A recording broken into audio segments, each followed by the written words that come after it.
અરવલ્લી જિલ્લાને શિક્ષણની નગરી કહેવામાં આવે છે, ત્યારે આ નગરીમાં આવેલા મોડાસા કેળવણી મંડળ સંકુલની કલરવ સ્કૂલમાં જ્યાં નાના ભૂલકાઓ અભ્યાસ માટે અહીં આવતા હોય છે, ત્યારે આગામી દિવસોમાં જન્માષ્ટમીનો તહેવાર આવી રહ્યો છે અને કલરવ સ્કૂલમાં આજે જન્માષ્ટમીના તહેવારની ઉજવણી કરવામાં આવી હતી, જેમાં નાના ભૂલકાઓએ રાધાકૃષ્ણનો રોલ ભજવ્યો હતો તેમજ શિક્ષિકા બહેનોના રાસ અને વિદ્યાર્થીઓ દ્વારા મટકી ફોડનો કાર્યક્રમ કરવામાં આવ્યો હતો।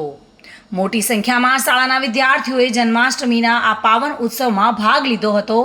શાળાના આચાર્ય, શિક્ષકગણ તેમજ સંસ્થાના પ્રમુખ બિપિનભાઈ શાહ તેમજ મંડળના હોદ્દેદારોની ઉપસ્થિતિમાં આ કાર્યક્રમ યોજાયો હતો। સંસ્થાના પ્રમુખ બિપિનભાઈ શાહે સમગ્ર કાર્યક્રમનું સુંદર સફળ આયોજન બદલ શાળા પરિવારને અભિનંદન પાઠવ્યા હતા।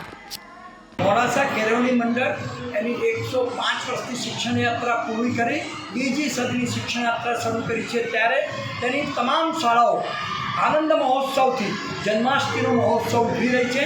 આજે કલરવ શાળાની અંદર આ જન્માષ્ટમીનો મહોત્સવ બાળકો જે રંગે ચંગે ઉજવ્યો એ જોવા જેવો માહોલ હતો।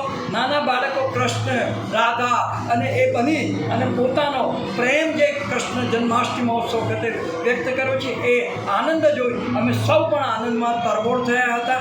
અમારી શિક્ષિકા બહેનો એમને સરસ મજાનો એક રાસ રમ્યા, બાળકો પણ રાસ રમ્યા, ગરબા ગાવ્યા અને જે આ માહોલ તમે ચિત્રમાં જોઈ શકશો એ અદ્ભુત હશે। આવો માહોલ, આવો આનંદ માણવાનો તો વ્યક્તિઓને મળે છે, બધાને આ આનંદ મળતો નથી। જય કનૈયા લાલ કી, હાથી ઘોડા પાલ કી। ધાર્મિક ભટ્ટ સાથે bureau report, today Gujarati news.